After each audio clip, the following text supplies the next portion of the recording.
well. And, there's, for kindness, I just remember the teaching I received from His Holiness 17th Karmapa.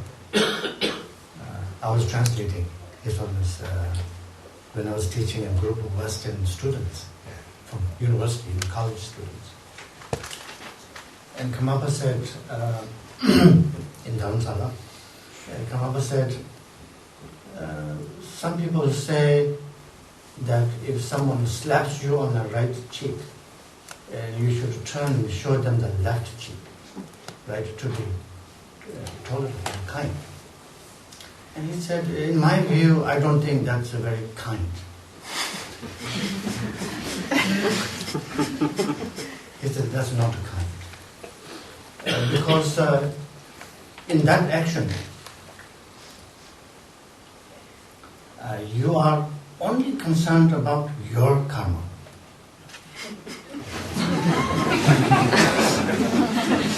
You're not concerned about that person who's slapping you. Right? You don't care about his karma or her karma. And His Holiness said, I don't think that's kind. And he said, kindness in that situation would be to stop that person from slapping. Right? That's how we extend kindness in the world, not just like, say, oh, everything's fine. Brothers and sisters.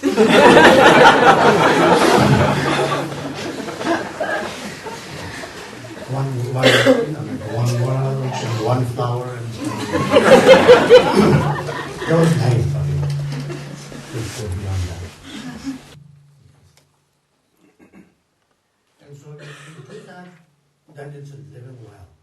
Working with your emotions, working with your ego clinging, and working with extending kind heart.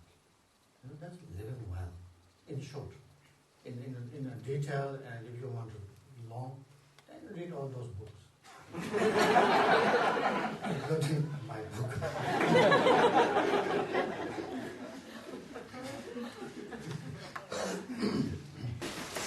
Once you're used to that kind of mindset, right?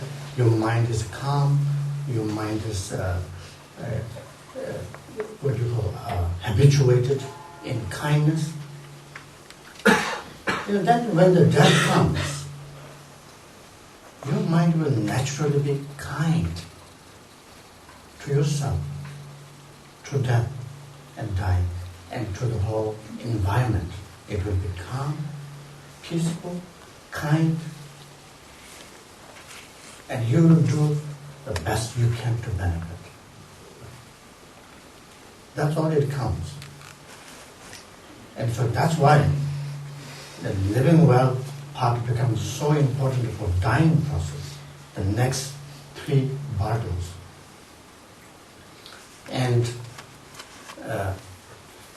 like meditation, for example, helps us to work with emotion and calming our mind, which becomes crucial for transforming the experience of death and dying.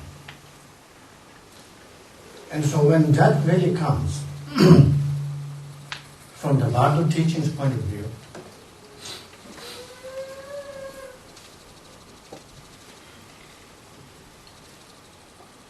then you should run. No, just kidding.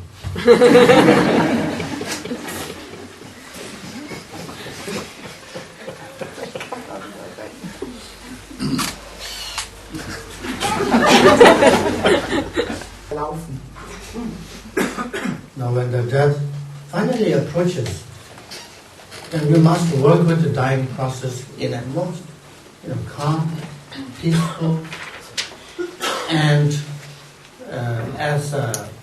with good thoughts as possible. And that's the key point, right? We can talk about all kinds of different things like poa and this and that. But when you're really in the death that such complicated practice is questionable if we can do it. Like, oh, okay, now, say, pay and tree and this and that mantra. It's questionable where your mind will be wandering. So the key point here is to bring your mind to calmness. Calmness, peaceful and genuine environment, calm environment. And bring your mind to kindness. Kindness. Treat anything with kindness, and kindness will transform it. Even the Lord of Death. And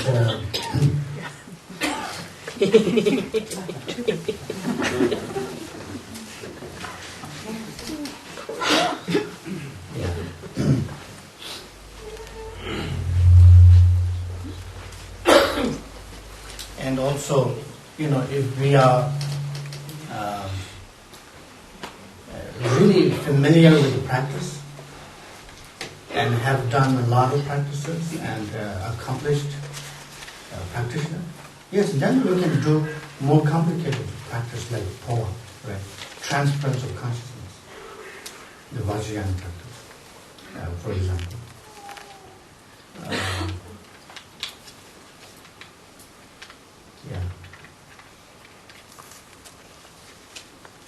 Some years ago, I read this book called Poa for Dummies.